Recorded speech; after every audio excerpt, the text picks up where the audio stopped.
Hello, it's Jay, the American expat living here in China. Welcome to another video. So I can't emphasize enough how important it is to be as independent as possible when you're living out here or anywhere else for that matter. And with that in mind, I've had a lot of people ask, how on earth do you pay for your gas bill in China? But before I get into that, I'm going to have to go get some coffee over here.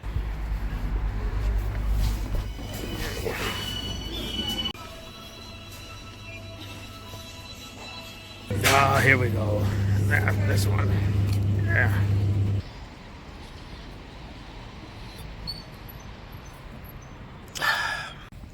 Okay, now we're ready. So, one of the things I've been asked by a lot of people is, how do I go about paying for the gas bill or the water bill, that sort of thing, even the electric bill.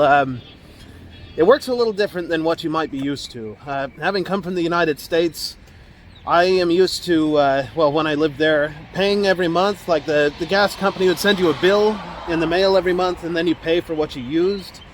In China, it doesn't work that way. You use like a prepaid card. It looks kind of like this. In fact, it looks just like this. It'll have like a little SIM type thing on here.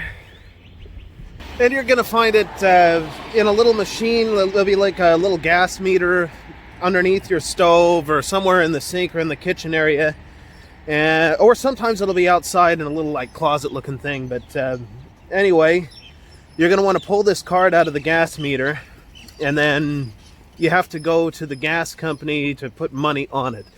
You know, in most places, in fact here normally you'd just go to the local gas company, and they'd have windows, kind of like if you're at the DMV in the United States. You take a number, you go to the window, you tell them what you want. If you have to, you can use the like Google Translate or something to communicate with them, but you just put however much you want to put on the card, and then take it back and put it back in that machine, and bingo, the gas starts flowing again. Now you might be asking, well, if it's prepaid, how do I know when it's getting low? And in that case, for that, there are several possible ways of doing that. One is this way. Now that's not a very fun way to find out if you're running low on gas. Another way is this. And since none of those ways are very fun, my suggestion is just to check the meter from time to time.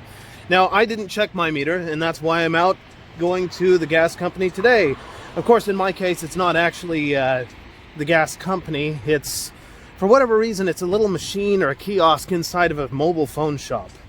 So I'm going there to put money on my card. I've actually already put the money on the card online. I'm just going there because I have to put this card inside this kiosk thing for it to load onto the card so that I can put it back on my machine. It's really kind of a crazy, inefficient way of doing things, but, well, that's what I've got to do. And it gives me an excuse to go out and get some exercise in this cold weather. So some of you are probably saying, as you're watching this video, well, my employer takes care of this stuff, and why would I want to go to all this hassle? You know, they're just going to deduct it out of my paycheck. Well, I'll tell you right now that they're probably going to overcharge you for it or something like that. But I'm also thinking, you know, when I was back home in America, I didn't have my employer pay for my bills then. And, you know, if I'm going to be living in a place, it's probably a good idea to know how to survive on my own. That way, you know, what happens if you change employers and suddenly the next one doesn't do it? You'll be finding yourself with a cold shower on a cold day. And also no gas to cook with, that sort of thing. So probably a good idea to at least have an idea of how to do this, even if you're wanting to stick with the convenience of having the employer pay for the bill and just charge you out of your paycheck. Maybe it doesn't even matter to you if they charge a little bit, you know, just for the convenience. But as I said, I think it's a good idea to know how to do this. And probably if you're watching this, you wanted to know anyway. So maybe you're wondering, how on earth did you figure all this out, Jay? And the answer is, long ago, when I got my first apartment in Beijing, maybe like a week after being there, suddenly there was like no water pressure in the apartment. And I was thinking, you know, how can this be? Like, I just barely moved into this place. There must be something wrong with the utilities. And no, it wasn't. I talked to a Chinese friend, and they're like, oh, you need to check the water card. And I'd never heard of a water card before, so my friend came over, went to the front of the apartment. There was like a closet looking thing that I'd never looked in. Opens it up, looks at the meter and says, yeah, you need to add water to your water card. Pulls this card out of a meter thing, and I'm like, oh, well, how on earth do I do that? And then I learned about this process. Okay, so I just used the kiosk to put the money, or to confirm that I did put the money on the card. And now I'm walking back. I intended to film it. I got a little confused when it popped up. Essentially, you just, if you paid for the bill online, to add money to the card, you just put the card into the machine, hit confirm. When it comes up with the apartment, and I mean, you don't have to select anything or choose from a list. It'll know which apartment. You just have to hit confirm, and then it'll put the money on the card.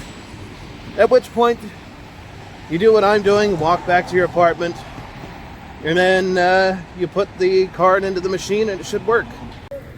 Really a very simple process. It's really easy. You just have to climb under this. Hopefully your apartment isn't like this. Easier if you don't have to go to the stupid key. Well, I take that back. It's not easier if you have to go to the place and wait in line with a number. That can be kind of annoying. So if you found the video at all useful or entertaining, then, you know, as I say, like, share, subscribe, and if not, don't give up on me yet.